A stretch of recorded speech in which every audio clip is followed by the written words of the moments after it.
Welcome to SV Union High School and Junior College Pune. Subject Information Technology, Standard 11th Science. Video created and presented by Mr. Nitin Vadgure. Students, today we are going to start part 4 of chapter 3, Impressive Web Designing.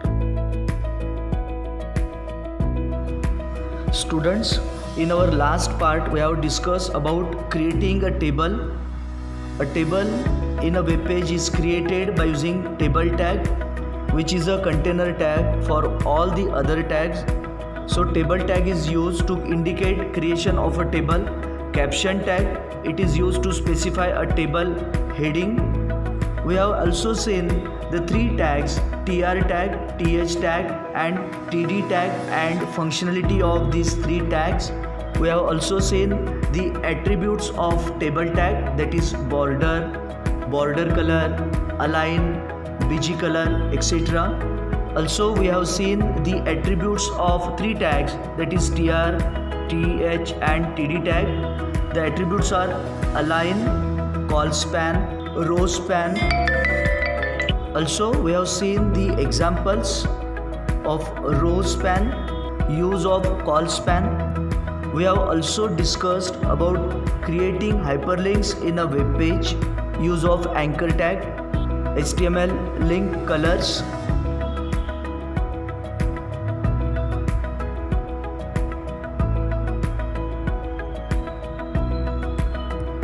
Also we have seen that how the image is created as a hyperlink. Now today we are going to start our next topic, forms in HTML. Forms in HTML. Forms in HTML is used to accept user input. The form in HTML is created by using form tag, means open form tag and close form tag. Forms control. A form is a collection of different elements, also called as controls, like text box, radio button, checkbox, submit button and many more. Form tag can have following attributes. First is name. Name attribute specifies a name to a form. Second is action. Action attribute specifies the path where the form is to be submitted. When user clicks on the submit button, if the action attribute is committed, the action is set to the current page. Next attribute is method. The method attribute specifies get or post method to be used when submitting the form data. Method of form are get or post. Let's see the get method. The default method of submitting form data is get. The data submitted by user using get is visible in the address bar. It is better for data which is not sensitive. The number of characters in get method depends on browser. Post method. The post method of sending data does not displays the form data in the address bar. So it is a secure method to submit sensitive or personal information. It does not have size limitations as in get method. Now we will see the input tag. The input tag is used to specify the different types of controls by using type attribute. Syntax of using input tag with the attributes is shown in the table. Column 1 displays type of control and column 2 displays the purpose. If you write input type equal to text, it creates a one-line text box. If you write input type equal to radio, it creates a radio button. The radio button allows one option selection against multiple choices. If you write input type equal to checkbox, it creates a checkbox. It allows more than one selection against multiple choices. If you write input type equal to submit, it displays a button for submitting the form data to a server. If you write input type equal to password, The password input type is used to create text contents in the form of star, asterisk or dot disk. If you write input type equal to reset, the reset control clears the text content entered in the form. If you write input type equal to button, it displays push button which activates on events. So these are the attributes of input tag with values of type attribute. Let's see the attributes of input tag. Apart from type attribute, there are attributes which are specified to a particular type of controls. The following table specifies the description. The table shows the attribute and their description.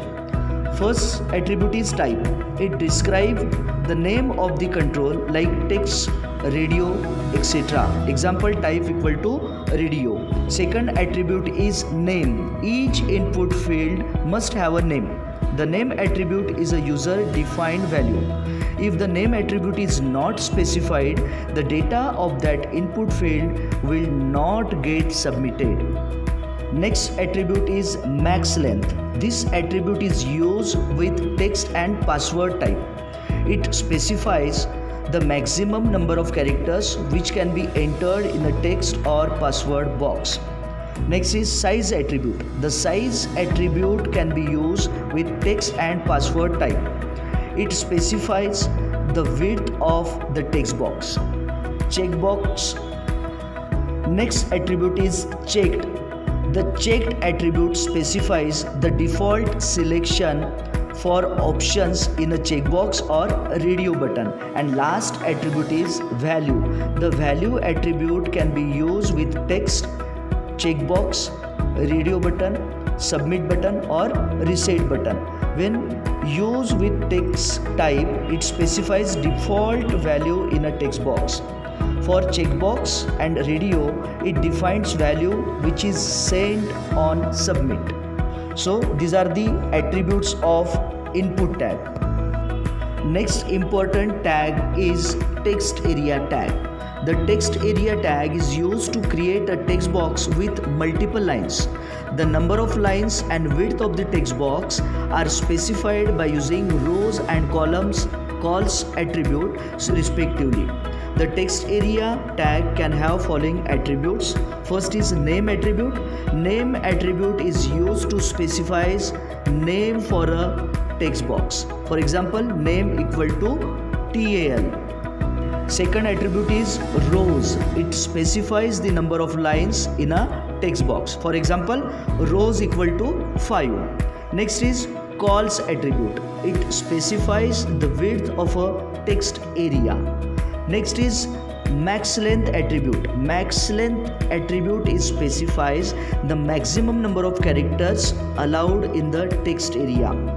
Placeholder. Placeholder attribute specifies a short hint that describes the expected value of a text area. For example, placeholder equal to your address. And last attribute of text area is required. It specifies that text area must be filled out, that is, it cannot be blank. Let's see the syntax of text area.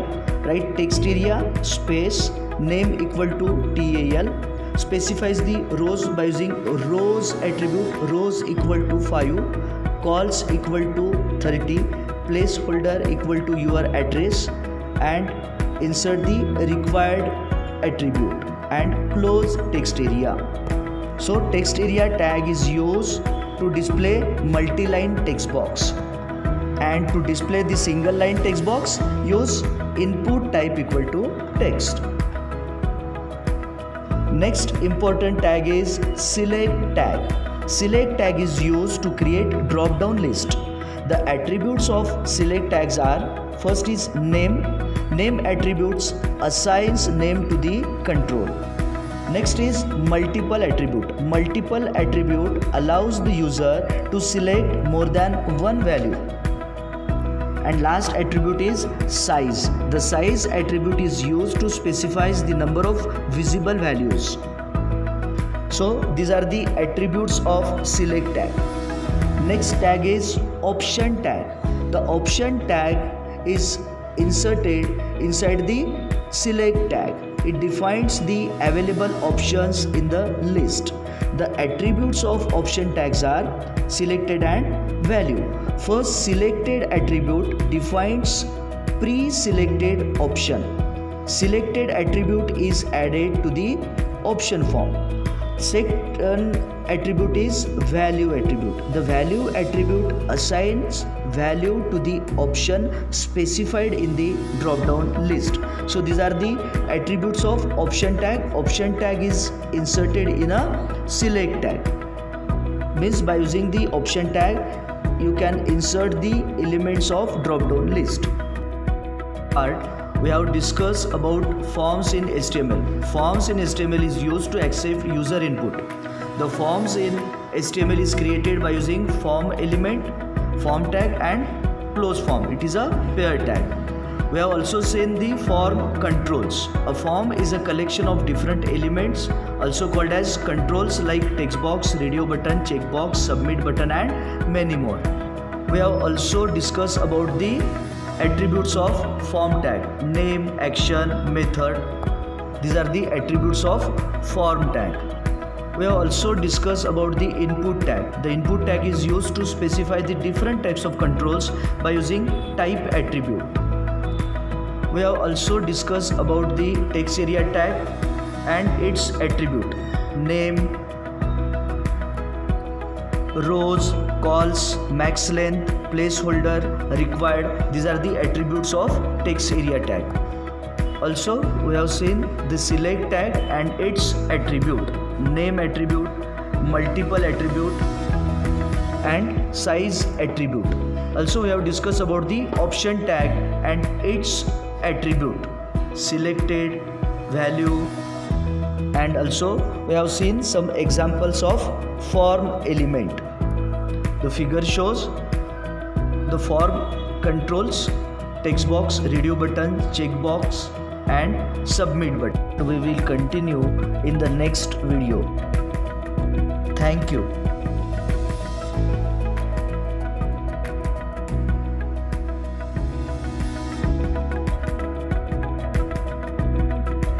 Thank you.